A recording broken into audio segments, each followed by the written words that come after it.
Mesdames et messieurs de la presse, merci beaucoup d'être venus couvrir ce point de presse. Bienvenue au ministère de la Justice. Je commencerai par souhaiter une bonne et heureuse année au peuple sénégalais et à toutes nos autorités. En ma qualité de ministre de la Justice, garde des Sceaux, il est de mon devoir d'informer l'opinion publique lorsque des faits surviennent en milieu carcéral et sont susceptibles de porter atteinte à l'intégrité de la justice et à l'ordre public. Des investigations approfondies qui ont commencé depuis des semaines, menées sur les conditions d'incarcération de M. Mohamedou Ngom, dit Farba, actuellement sous mandat de dépôt, ont permis de mettre au jour des agissements d'une extrême gravité, appelant des poursuites judiciaires renforcées. Quelle est la situation judiciaire de M. Ngom? M. Mohamedou Ngom est poursuivi dans le cadre de 2 procédures distinctes pour des faits d'ampleur transnationale, notamment association de malfaiteurs, blanchiment de capitaux, escroquerie sur deniers publics portant sur des montants estimés à 31 885 944 444 francs et 91 686 628 050 francs. Il est aussi poursuivi pour complicité d'abus de biens sociaux. Qu'est-ce que nous avons constaté en milieu carcéral? Factuellement, lors de la fouille effectuée le 28 décembre 2025 dans la cellule du pavillon spécial, le détenu Farba Ngom a été trouvé porteur de 2 téléphones portables qu'il détenait frauduleusement et en violation manifeste de la loi numéro 87-15 du règlement intérieur des établissements pénitentiaires. Ces appareils ont été utilisés pour des communications structurées et transfrontalières au Maroc, au Mali, avec le Maroc, avec le Mali, avec l'Autriche, le Bangladesh et les États-Unis. Ces appareils ont été utilisés pour des opérations financières nationales et internationales et le suivi de chantiers en construction. Des échanges répétés avec plusieurs personnalités ont été identifiés, dont des acteurs politiques, 65 interactions avec un acteur politique en liberté provisoire, 400 échanges et appels et messages WhatsApp avec un autre homme politique,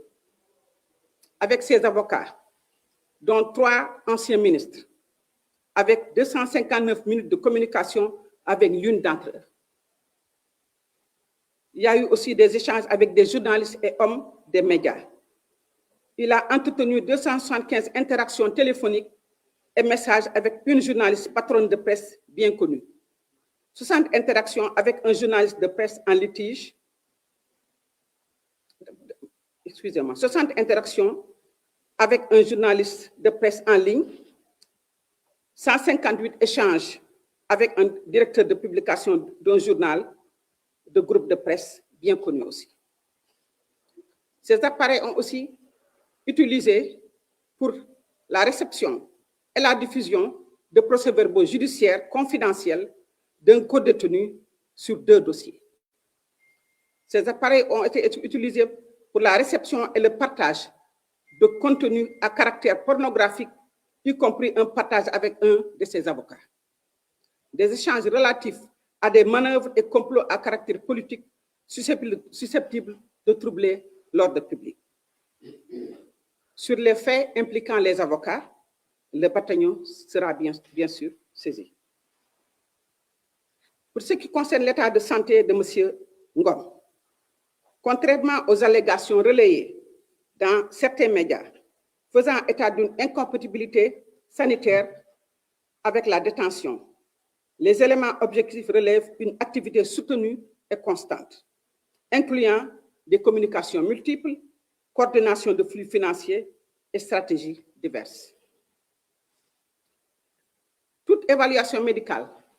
relève exclusivement des autorités sanitaires compétentes et ne saurait faire obstacle à l'application de la loi. Donc, il ressort de ces faits qui sont susceptibles de qualifications pénales multiples et nous allons demander l'ouverture d'enquêtes approfondies. Je voudrais donc appeler à la vigilance. L'État du Sénégal réaffirme sa tolérance zéro face à la criminalité organisée, aux violations des règles carcérales et à toute tentative d'instrumentalisation politique des faits judiciaires graves. La justice suivra son action avec fermeté, dans le strict respect de la loi et des droits, afin de préserver l'autorité de l'État et la confiance des citoyens. Je vous remercie pour votre attention en français.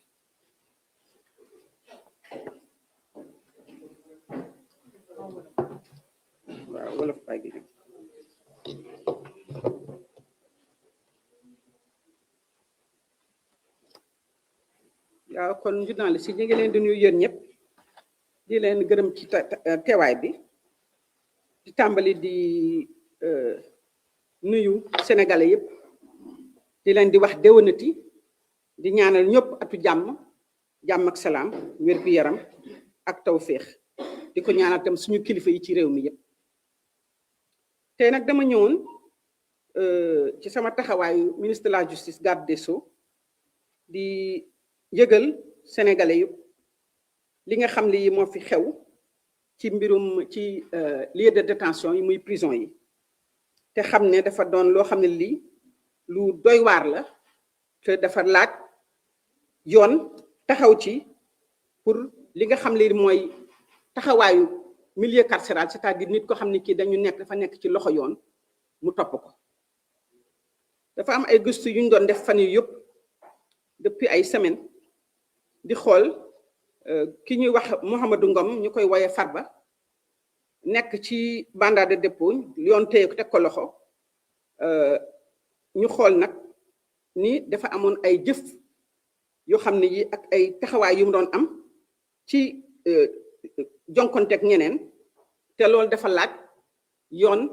gën a xóotal liggéey bi gën ko gëstu moo taxoon nag ma ñëw di leen ko yëgal moom xam ngeen ne yoon daf ko teg loxo ndax dafa am loo xam ne dañ ko jiiñ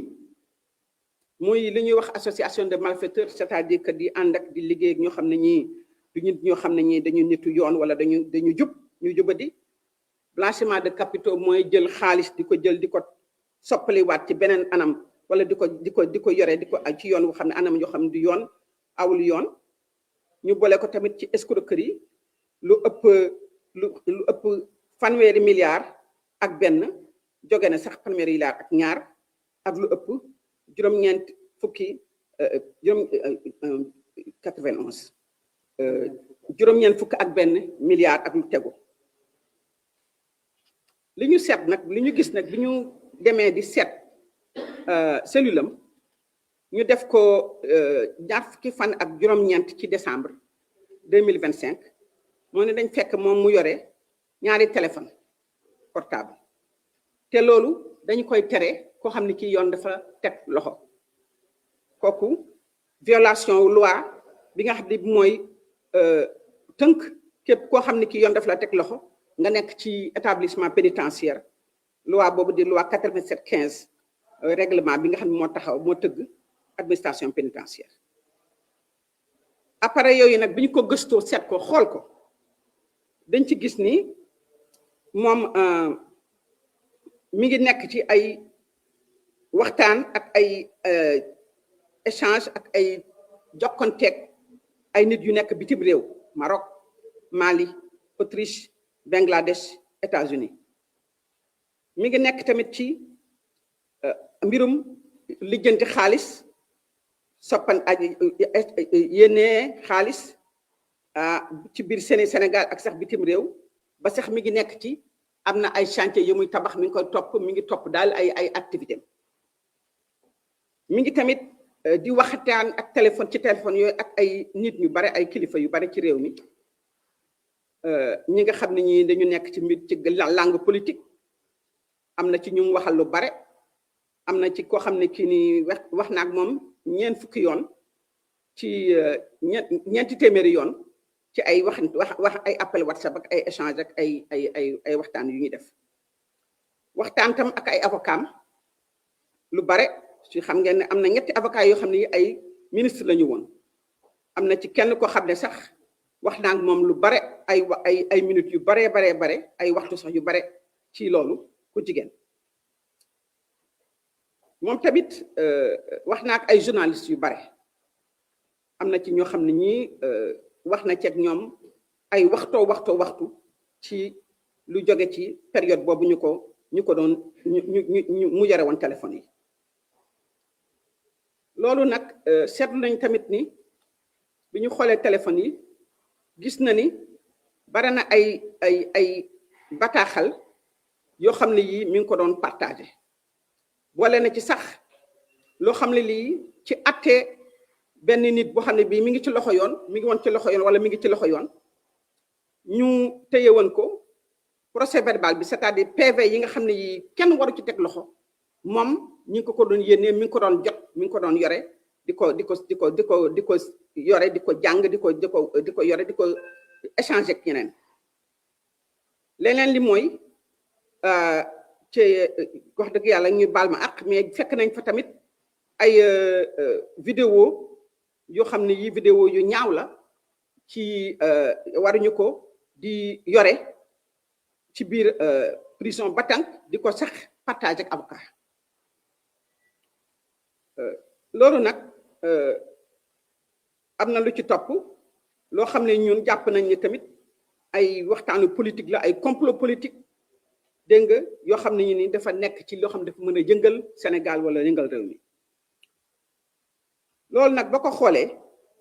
liñ ci jëkk a taxaw mooy ni avocat yi nga xam ne dañ ci bokkoon te lii dañu tegg yoon bâtonnier bi moom dina am luñ ko sant mu def ci liggéeyam mais nag jàngat biñ ci jàngat mooy dañoo war a xool ñu xool ndax ki nga xam ne ci mooy Mouhamadou Ngom Farba ndax wér-gu-yaramam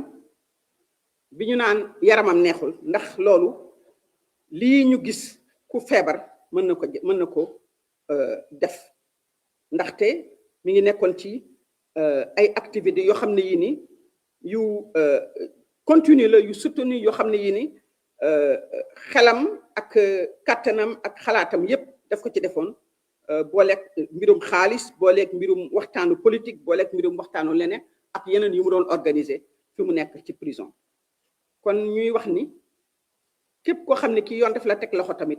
bu ñuy seet sa wér-gi-yaram état moom moo yore autorité wu xool sa wér-gi-yaram naka la war a naka la bel ak fan la toll te kenn war a ci dugal loo xam ne lii awul yoon te defuñu ko ci xool wér-gi-yaram seetu wér-gi-yaram ni mu waree lii nag dafa doon loo xam ne lii ni dafa laaj ñun ñu taxaw laaj ni justice bi mu gën a xóotal liggéeyam mais ñun tamit ñu ñaaj ay enquête yu gën a xóot ci li ñu gis li yëpp loolu moo waroon te ñu ne nañ ñëw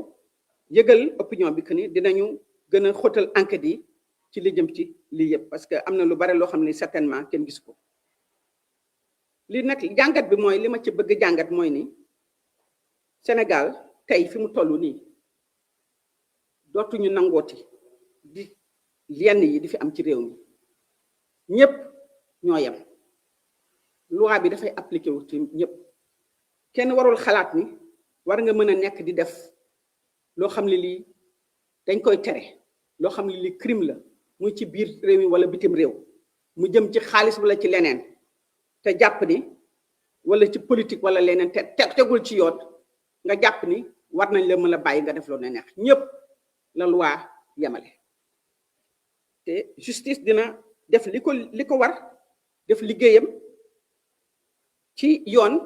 mais tam def liggéeyam ni mu waree te kenn du ko téye loxo justice pour mu def li mu war a def dañu bëggoon parce que lii am na solo ndaxte citoyens yi sénégalais yi loolu la ñuy laaj dëgg te li am bu ñu ko xamee bu ñu xamee ne toll nañu ba ñor na ba mën nañ ko wax ñu wax ko pour sénégalais yi xam li xew kon loolu lañ ñëwoon tey yëgal leen ko ni saa yu ñu amee loo xam ne lii ni ñor na ba ñu war leen ko wax rek dina ñëw séddoo ko ngeen njëgal leen ko ñu ngi leen di gërëm di leen sant jërëjëf salaam. Merci beaucoup.